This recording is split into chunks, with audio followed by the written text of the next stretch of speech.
오국백과의 성장 과정을 보면 모든 과정이 나름대로 보는 귀한 모습이 있습니다. 또 맛이 다릅니다. 씨앗이 새싹을 딱 틔우는 모습을 보면 너무도 귀엽고 깜찍하죠. 그리고 잎이 피고 꽃을 팍 피우게 되면 그 향기가 너무도 좋고 그 꽃 모양이 아름답습니다. 그 다음에 그 과정을 거치면 탐스럽게 열매를 맺고 잘 익은 모습을 보면 최고의 기쁨, 더 바랄 것이 없다는 마음을 갖게 됩니다. 만족감을 주는 거죠. 싹을 틔웠을 때 귀하고 깜찍한 모습도 귀하고 잎이 피고 꽃을 피우는 것도 귀하지만 농부가 최종적으로 바라는 최고의 소망, 기대는 열매에 있습니다. 가장 잘 익은 모습, 성숙한 모습, 열매를 맺는 모습에 있죠. 신앙생활도 마찬가지예요. 예수님을 구주로 믿고 영접할 때 너무도 귀하게 보입니다. 예수님을 구주로 믿고 영접해서 이제 교회 생활을 시작하게 되면 예배도 드릴 줄 알고 말씀도 읽을 줄 알고 기도도 할 줄 알고 그렇게 믿음이 성장하는 모습을 보면 참으로 아름다워요. 그러나 가장 보기 좋고 믿음직하고 더 이상 바랄 것이 없는 모습은 스스로 믿음 생활을 이제 챙겨서 할 수 있을 줄뿐만 아니라 다른 사람을 이끌어주고 전도의 열매도 맺고 섬김의 열매를 맺는 성숙한 모습을 지닐 때입니다. 농부가 이 모든 과정은 관련이 있어요. 연관이 있어요. 싹이 틔워야 잎이 피고 꽃이 피고 꽃이 피어야 열매를 맺는 과정 다 필요하지만 최종적으로 보기를 원하는 모습은 열매이듯이 우리 성도들을 향해서도 최종적으로 보기를 원하는 모습은 구원받고 구원받은 자로서 성숙한 모습을 지니는 겁니다.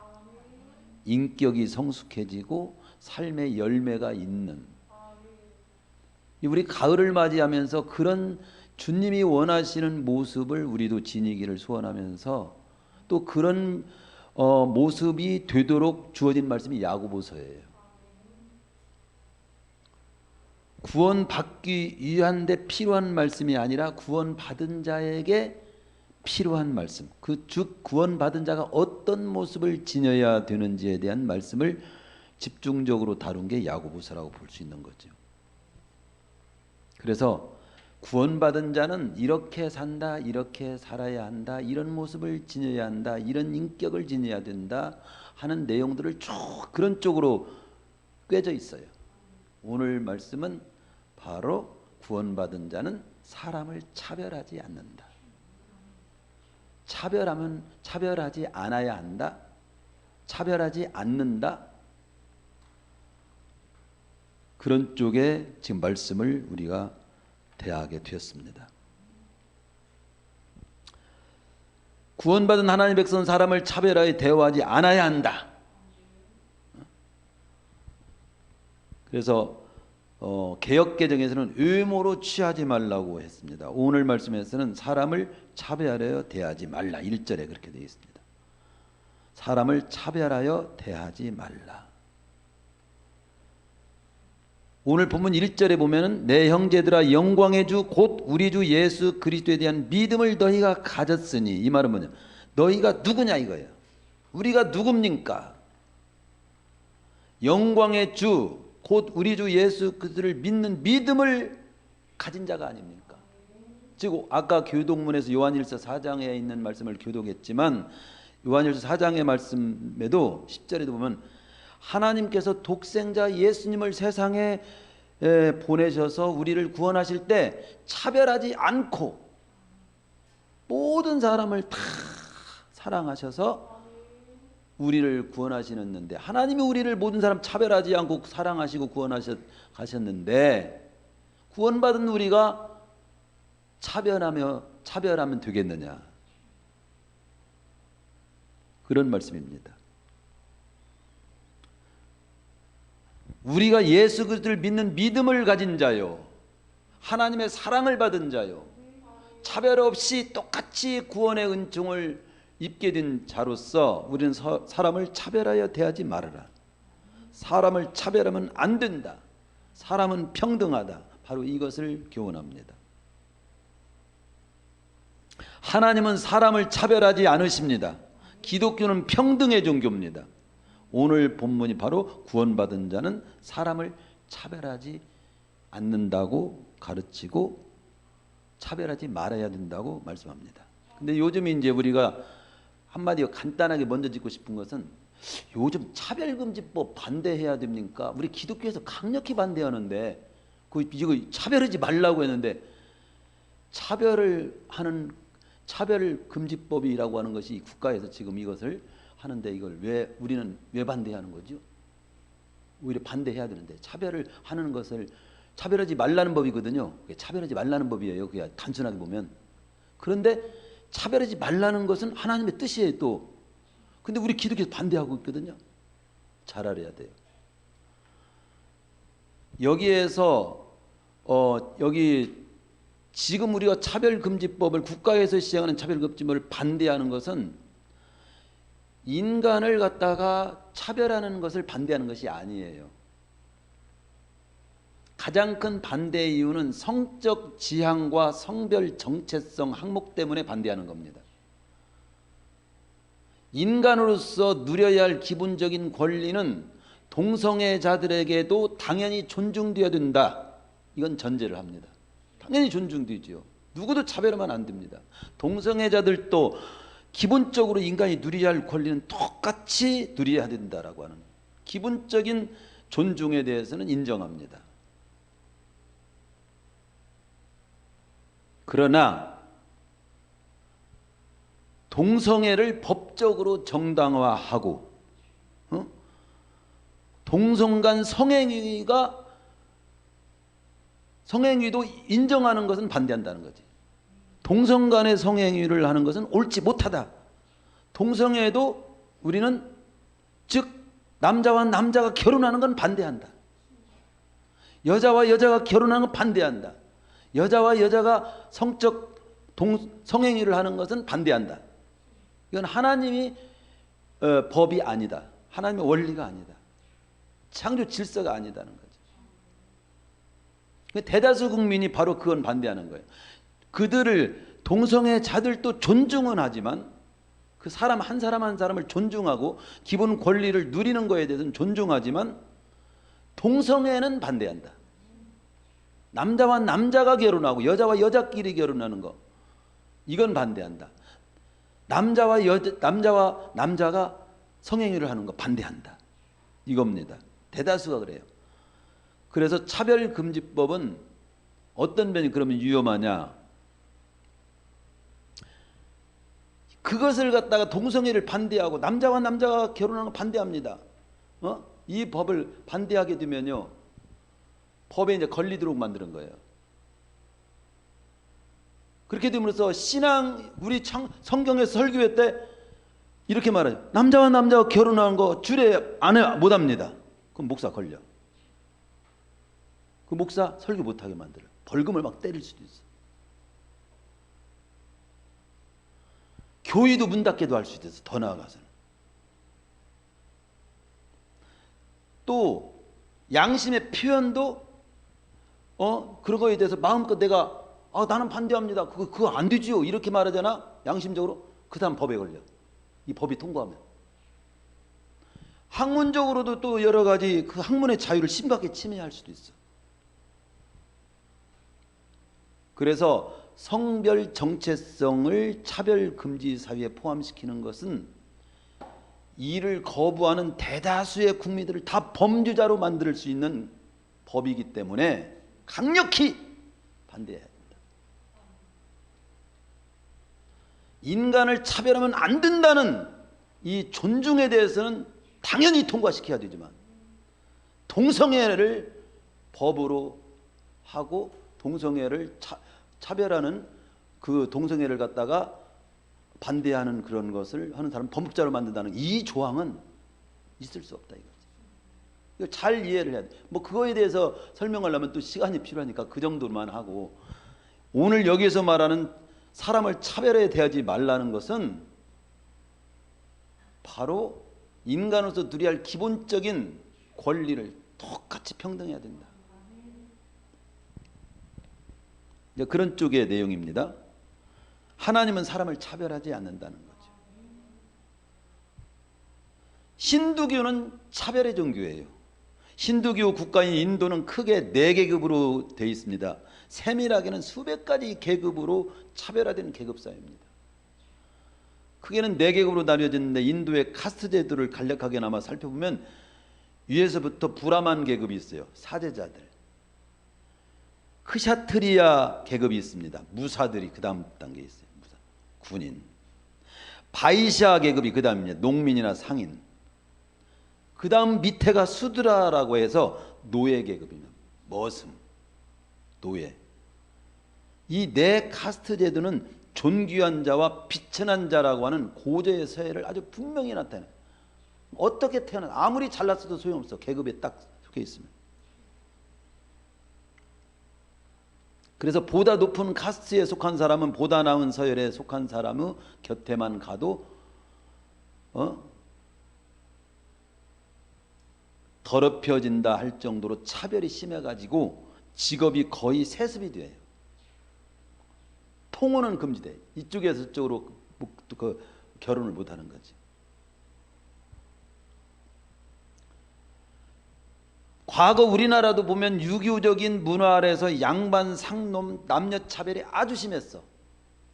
그러니까 유교도 굉장히 차별적인 것을 만드는 문화라고 볼 수 있고, 힌두교는 아주 차별을 확실히 만들어 놓고, 유교적 문화 때문에 우리나라 최초의 교회 예배당은 기역자형으로 건축이 됐어요. 그 당시에 남녀가 서로 대면하지 않도록 하기 위해서 안 보이게 만드는 거예요. 우리 김제 교회 한번 갔다 왔잖아요. 김제 기역자교회. 그런데 이 어두움의 땅에 복음이 들어와 가지고 남녀 차별을 없애고 양반과 상놈을 없애고 평등의 빛이 비추인 것은 하나님의 은총이고 축복입니다. 기독교는 평등을 가르치는 종교입니다. 한 사람 한 사람의 인격을 존중하는 종교예요. 1789년에 프랑스에서는 혁명이 일어납니다. 많은 부장도 있었고 희생도 많았어요.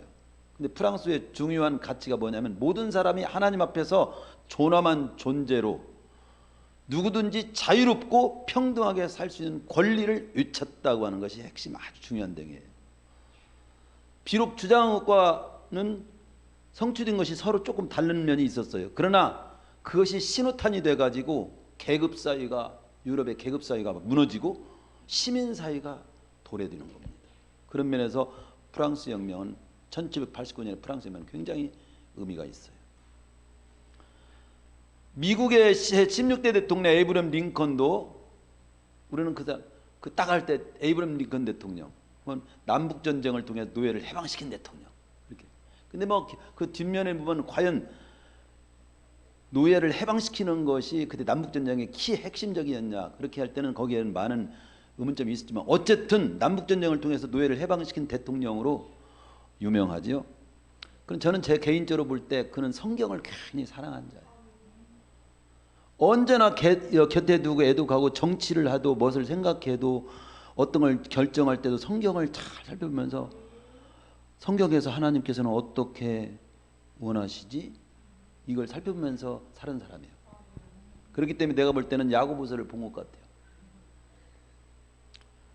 그래서 그는 대통령으로 선출된 후에 그의 어떤 면 중심 속에 모든 인간은 차별 없이 존중되어야 한다는 그런 야고보서의 말씀이 자리 잡고 있었지 않았느냐, 이것이 개인적인 생각이고요. 남북 전쟁이 이제 그 1861에서 1865년 약 4년간, 4, 5년간 이렇게 남북 전쟁이 있었는데 역사의 미국 초기에 있어 매우 중요한 사건이죠. 북부 출신의 링컨이 북부 출신이에요. 대통령이 된 거죠. 노예제도가 국가의 지속적인 발전에 방해가 된다고 분명히 링컨은 생각을 했습니다. 반면 남부 쪽은 달라요. 이 남부 쪽은 더 완고하게 노예제도를 옹호하고 정당화한 쪽입니다. 그리고 노예제가 필요했어요.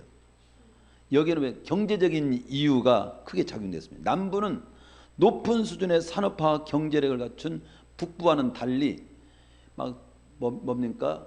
농사, 한마디로 많은 농업과 작물 재배가 대세였기 때문에 엄청난 규모의 노동력이 필요했어. 그래서 이 노동력의 기반이 바로 노예들이었거든요. 그러니까 노예들 없이는, 그 당시 흑인들 노예들 없이는 일을 해먹지를 못해. 그러니까 노예제도 폐지하면 그냥 삶을 다 못 해먹는 꼴이 되니까 강력히 반대한 거예요. 그래서 전쟁이, 남북전쟁은 어디서부터 시작되냐면은 남부 연합군의 공격으로 시작되는 거예요. 그래서 남북전쟁이 점화됐지만 남북연합은 군사면에서 북부의 척수가 되지 못합니다. 남북전쟁으로 60만 명 정도가 목숨을 잃습니다. 미국 남북전쟁이 한참 진행되던 1863년 11월 19일 격전지였던, 아주 최고의 격전지였던 펜실베니아주의 게티스버그라고 하는 곳에서 죽은 장병들을 위로하기 위한 추모식이 열립니다. 그때 대통령 에이브럼 링컨이 행사에 참여해가지고 전몰한 병사들의 영혼을 위로하며 명년서를 남겼죠. 그게 최후의 마지막에 이런 걸 기록했어요. 우리나라는 국민에 의한 정부며, 국민의 정부며, 국민에 의한 정부이면서 국민을 위한 정부로서 결코 지구상에서 사라지지 않을 겁니다. 국민 중심, 민주주의, 민주주의 아주 핵심을 4분간인가 2분간인가 그 연설인데 짧지만 아주 명연설로 남아있죠. 이 게티버그 전쟁, 그 연설을 기점으로 해서 전쟁의 승패가 결정이 됩니다. 갈리기 시작했어요. 전세 밀리기 시작한 남부군이 리치몬드 전투에서 북군에게 패배하면서 백기를 들었어요. 이 남북전쟁을 통해서 그 당시 약 400만 명의 노예가 자유를 찾게 됩니다. 나중에는 이제 다 자유를 누리게 되지만, 즉 저는 이걸 소개하는 이유는 인간은 차별 없이 존중되어야 한다. 이게 하나님의 뜻이거든요. 이 하나님의 뜻이 담긴 쪽을, 주장하는 쪽을 하나님은 이기게 하셨다. 오늘도 교회도 그렇고, 교회 안에도 사실은 차별이, 교회 말만 교회지 차별이 많은 교회 있어요. 가난한 사람, 못 배운 사람, 그런 사람들은 아예 발도 못 붙이는 교회도 있어. 그런 교회는 진정한 건강한 교회가 아니고 하나님이 원하는 교회가 아니라 자기들만의 교회입니다. 우리 교회는 다행히 참 다 편하게 들어올 수 있는 교회인 것 같아요.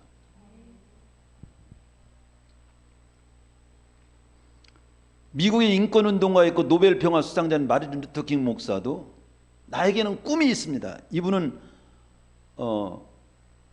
흑인이잖아요. 그런 제목에서 설교에서 우리 자녀들이 피부색과 인종과 종교와 빈부의 차별이 없이 백인 자녀들과 함께 학교에 다니고 뛰어놀 수 있는 사회에 대한 꿈이 저에게는 있습니다. 그 당시 백인 학교에 들어가지도 못했어. 그게 꿈이었어, 꿈. 그 꿈을 설파한 거죠. 그런데 그 꿈을 설파하는 이 루터킹 목사님을 백인 우월주의를 주장하는 사람에 의해서 권총으로 암살됐습니다.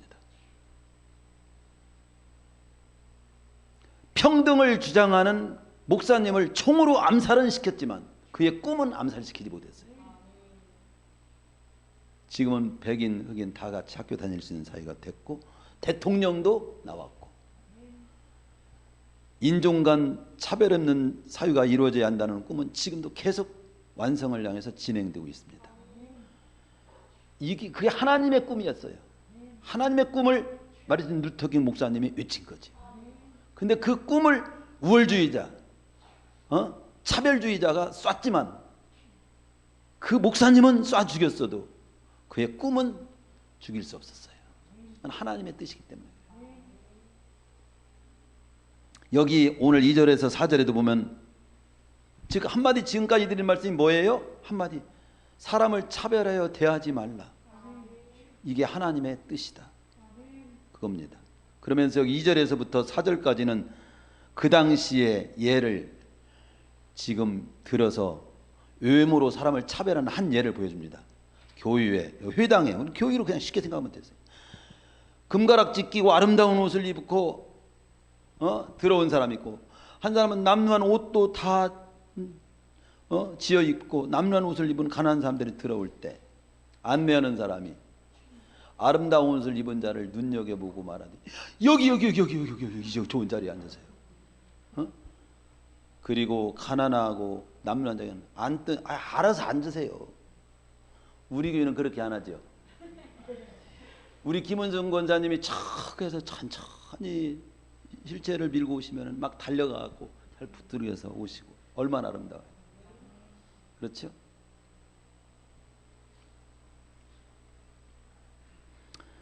그러면 4절엔 너희끼리 서로 차별하며 악한 생각으로 판단하는 자가 되는 것이 아니냐. 이걸 조금 오늘날로 더 확대해서 적용을 해본다면 우리는 더 좋은 차, 교회 밖을 떠나서 온 삶을 통해서 우리 보면 더 좋은 차, 더 좋은 집에서 살려는 마음을 가지고 있습니다. 그건 나쁜 건 아니에요. 더 좋은 차도 사고 더 좋은 집에서 살 수 있으면 사시기를 축원합니다. 좋습니다. 그것까지는 좋아요. 그러나 우리 그리스도인이 주의해야 될 것은 좋은 차, 좋은 집에 살면 더 대접하고 알아주는 것 같고, 그러지 못하면 무시하는 것 같아서 나는 좋은 집 꼭 갖고 좋은 차 타서 무시 안 당해야지, 이런 마음으로는 좋은 집, 좋은 차 타려고 하지 마세요. 그렇게 좋은 차, 좋은 집으로 사람을 평가받으려고 하지도 말고, 또 사람을 다른 사람 좋은 차, 좋은 집으로, 좋은 옷으로 평가하려고도 하지 마세요. 뭐 아주머니들 좋은 명품백 하나는 내가 어제야 당당하게, 비닐로 가방 메고는 부끄러워서 어깨를 못 핀다는 아줌마들, 우리 교회는 그런 아줌마는 없습니다. 명품 백을 가지고 자기의 인격을, 자기의 어떤 사람의 가치를 나타내려고 하는 것이, 그게 바로 추한 모습이야. 명품 백을 지녀가지고 나 잘났다고 하기보다는 명품 인격을 지니려고 해요. 명품 인격. 명품 인격을 지녀야지. 그러나 아울러 우리가 기억해야 될 건 있어요. 차별은 하지 않지만 차이는 인정할 줄 아는, 그게 굉장히 중요한 말이에요. 즉 차이를 인정한다는 말은 부지런하고 성실하게 열심히 일해서 잘 사는 것은 인정을 해줘요. 존중해 주는 거예요. 그게 차이야. 게으르고 불성실하고 허튼 짓만 하면서 가난하게 산다면 부끄러울 줄 아는 게, 이게 차이 있는 인생이야. 충성스러운 사람은 존중해주고 불충한 사람을 존중할 필요는 없잖아요. 이건 차이입니다. 차이를 말합니다. 빌립보서 3장 29절에 보면 바울이 이 성경에도 그렇게 차이는 귀하게 여겨야 된다고, 차이는 인정할 줄 알아야 된다고, 3장 29절에 보면 바울이 부탁하는 내용 일부에서 자신의 일보다도 주님의 일을 우선적으로 생각하는 디모데에 대해서 말하면서, 이 디모데가 자신의 몸이 병들기까지 또 자신의 디모데를 이렇게 또 자신의 일보다도 주님의 일을 더 우선순위하면서 내어드렸던 디모데, 자신의 몸이 병들기까지 자신의 몸을 돌아보지 않고 주님의 일에 헌신했던 에바브로디도, 이와 같은 사람들은 교회가 알아줘야 됩니다. 모든 기쁨으로 그런 사람들을, 그분들이 올 때 영접을 해주고 존귀히 대접을 해주십시오. 이런 내용이 나와요. 그건 차별이 아니라 차이야.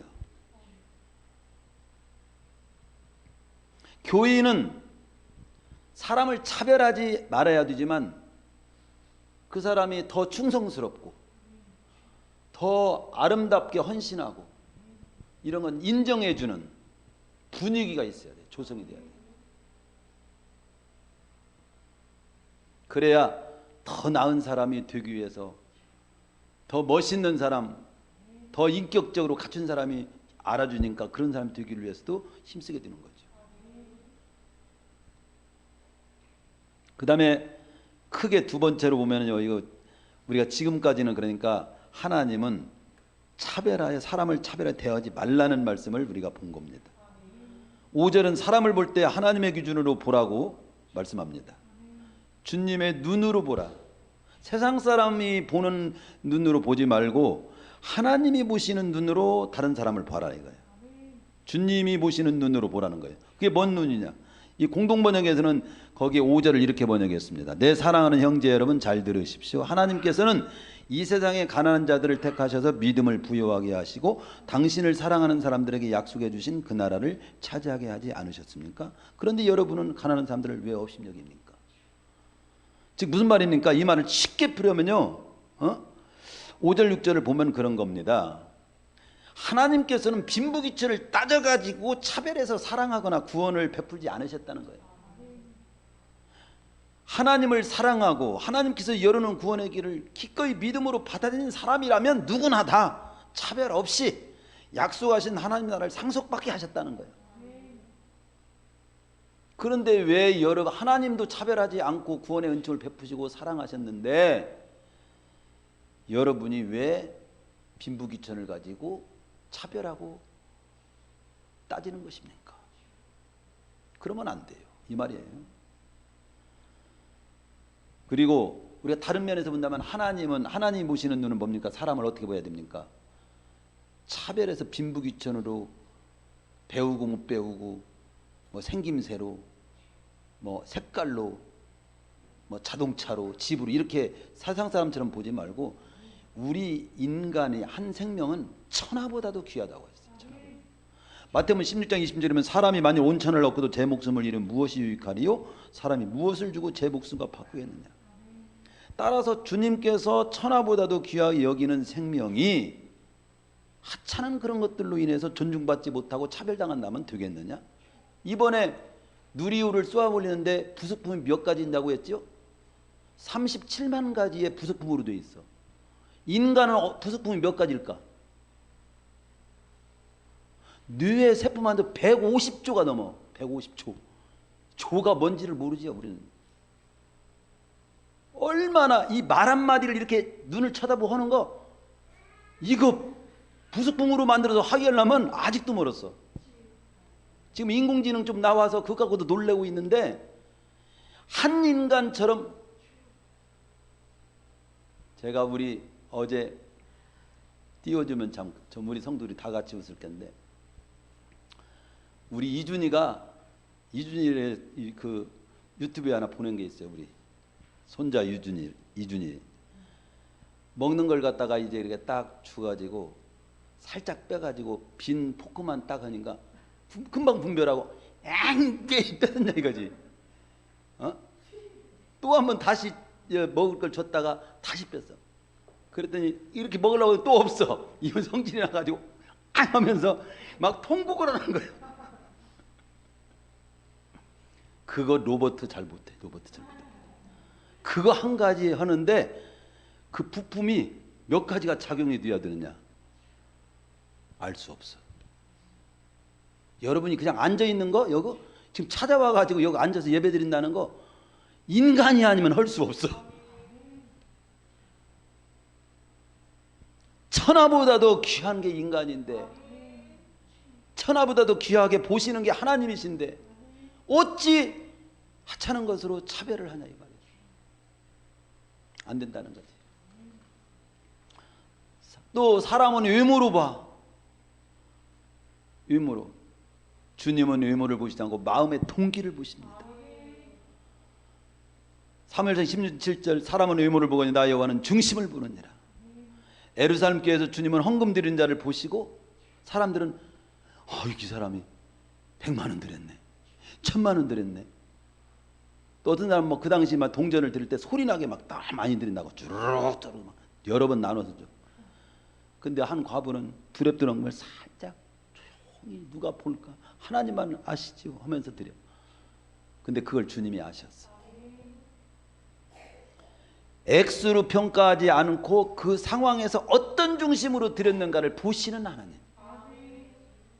그런 눈으로 우리도 모든 성도들을 헌금 많이 바쳤냐 적게 바쳤냐로 보지 않고 그 사람이 그 상황에서 어떤 중심으로 드렸는가로 그 사람을 볼 수 있는, 그게 굉장히 중요하다. 창세기 보면 하나님께서 독자 이삭을 제물로 바친 아브라함을 보면서 이제야 네가 나를 사랑한 줄 알았다. 이제야 뭐 알았겠어요? 이미 알았죠. 아브라함의 중심을 보신다는 거지. 확인하시고 축복하는 내용이 나오잖아요. 뭐 여기 밑에 있는 더 말씀을 제가 시간 관계상 생략하고요. 바로 8절 세 번째 내용인데, 8절 보면 내 몸 대하듯 사람을 대하라고 말씀하셔요. 하나님께서 가르쳐주는 교훈이에요. 차별은 이웃사랑의 원칙에서도 어긋나는 겁니다. 거기 보면 경에 기록한 대로 내 이웃사랑이를 내 몸같이 사랑하라 하신 최고의 법을 지키면 잘하거든. 다른 사람을 차별하면 안 되고 다른 사람을 대할 때 내 몸 대하듯 대하라 이거예요. 내 몸 대하듯. 상대방의 입장을 내 입장으로 바꿔 대할 줄 알라는 겁니다. 대접을 받고자 하는 대로 남을 내가 대접받고 하는 그 남도 그렇게 대접해줘. 어떻게 대접을 받을 때 보면은 저는 잘, 글쎄요, 제가 이 말을 쓰면 조금 방송 용어나 대중 용어로 합당하잖아요. 저는 잘 처먹으면서 알아듣는 게 중요해요. 다른 사람을 갖다가 대접할 때는 그냥 아주 무슨 개한테 주듯이 대접을 해요. 그러면 안 되죠. 저는 방송 용어냐 어떤 사람이 뭐 얼마나 잘하느냐 그것도 중요하겠지만 우리가 알아듣는 것이 더 중요해요. 그러니까 이렇게 좀 그렇게 썼습니다. 여러분은 잘 이해할 줄 믿습니다. 또 여기 마지막에 9절에 13절을 보면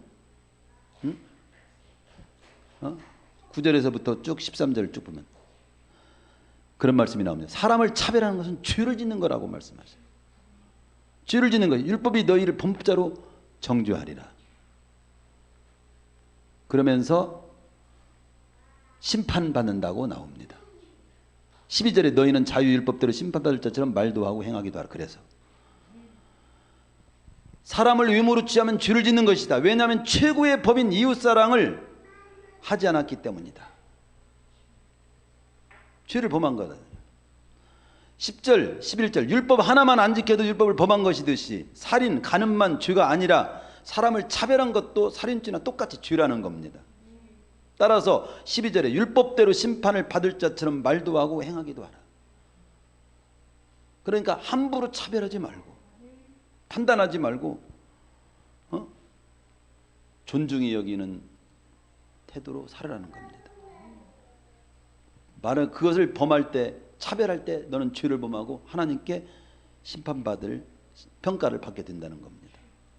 마태복음 12장 36절에 보면 무슨 무익한 말을 하든지 심판날에 이에 대하여 신문을 받으리니, 이게 다른 사람에 대해 함부로 말한 것에 대해서도 하나님께서 평가하신다는 거죠.